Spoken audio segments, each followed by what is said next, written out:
The 1960s was a violent and chaotic time for Americans. A glimmer of hope appeared during a three-day music festival known as Woodstock. As we examine this unprecedented music festival, we want to answer the question, how did Woodstock reflect anti-establishment and anti-political sentiments, and what were the implications and impacts of this festival? Following World War II, there was a large economic boom. All of a sudden, consumer products were getting produced in very large quantities and at a very fast rate, resulting in a rapid rise of consumerism.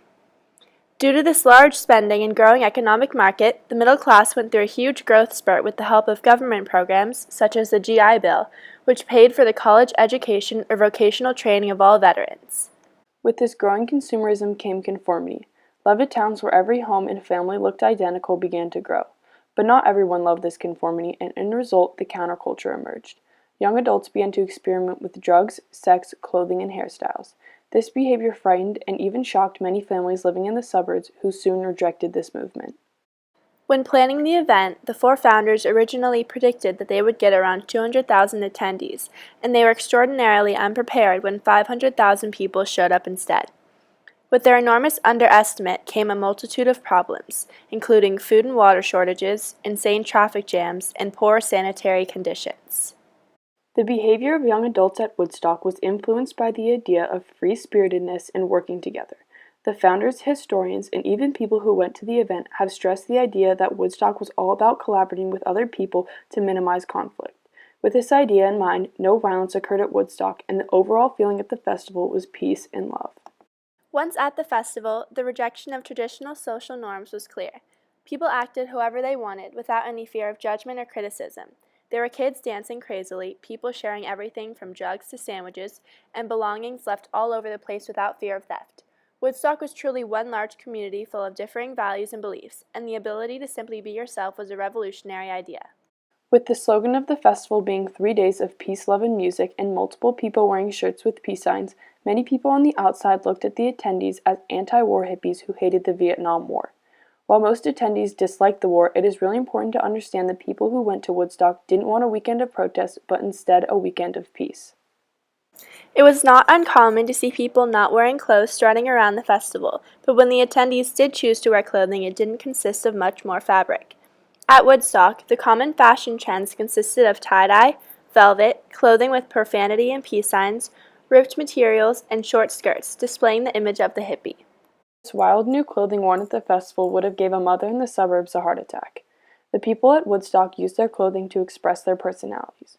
What many people saw as acceptable clothing at the time was a collared shirt for boys and a dress that wasn't too short for girls. This colorful and ripped clothing went completely against all societal norms at the time and shocked parents nationwide. With the rise of the hippie came the rise of tie-dye and the peace sign. Both were often seen at the Woodstock Music Festival, clearly representing the hippies and counterculture's emphasis on world peace. With the war currently going on in Vietnam, any article of clothing remotely related to peace clearly reflected anti-war sentiments. The amount of drugs used at Woodstock was insane. The promoters planned ahead and hired this social commune group called the Hog Farm for people who were having a bad trip. Over 400 acid trips were reported, and all these people were sent to the acid tent. Other than psychedelics, many people attending the festival said there was so much pot a person could get high just sitting there. Although extremely looked down on in the past, drug use had become extremely popular and a key component of the counterculture movement. Because traditionally drug use was condemned and users were the outcasts in society, the use of drugs at Woodstock was seen as a rejection of conventional thought and angered the older generations greatly. As previously said, Woodstock was not about protesting the Vietnam War, but drug use can be seen as a form of very subtle protest. By using drugs, many of the people either felt an escape from their real world or felt much calmer depending on the drug they took. These people wanted to use drugs to get away from the craziness and horror of the world around them, which indirectly pushed for change. The music played at Woodstock showed the growing popularity of rock and roll and declining popularity of traditional folk music. Popular artists and bands at the festival included The Who, Arlo Guthrie, Jimi Hendrix, and Joe Cocker. Often, the messages in these singers' songs reflected the counterculture's ideals and beliefs, as they sang about things like drug use, sex, and the Vietnam War. The music at Woodstock reflected the dislike for the very planned-out life the attendees' parents had for them. Young men were expected to get a corporate job and wear suits every day, when women were supposed to have children. Mentioning sleeping around and using drugs was behavior frowned upon by the rest of Americans. This music came to Americans living in the suburbs as a shock and led to a much wider generation gap. A common theme of the music at Woodstock was the rejection of the Vietnam War. For example, Richie Havens sang Handsome Johnny at Woodstock, a song about a soldier who supposedly participated in many wars, including the Concord War, Vietnam War, and Korean War. Clearly, by mentioning the many wars the U.S. has fought in or is currently fighting in, Havens was displaying his anti-war stance and desire for peace. When asked why Woodstock was so famous, promoter Artie Kornfeld said, "For that weekend, at that spot, the world was not in trouble." It wasn't the festival itself, but the message the festival sent that was so memorable. For 500,000 young people to gather and not have at least one fight break out was unheard of at this time and was seen as a sign of hope to Americans living through the violent and chaotic 60s.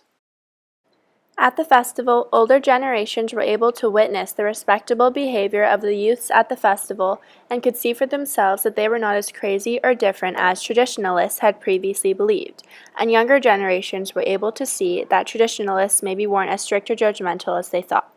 A more direct impact the festival had was the impact it had on the music industry. Before Woodstock, many of the world's largest bands, such as the Beatles, played in small theaters. After seeing the crowd at Woodstock, many bands began to play in massive arenas. Also seeing how popular Woodstock was, more and more outdoor music festivals were held and continue to be held today. The impacts of Woodstock continued to affect history for generations and even reach us in modern day. The idea of 3 days to get away from the problems of society and simply listen to music was very popular, and attempts to recreate Woodstock were seen in the past with Woodstock '99 and in the present with the music festivals Coachella and Outside Lands.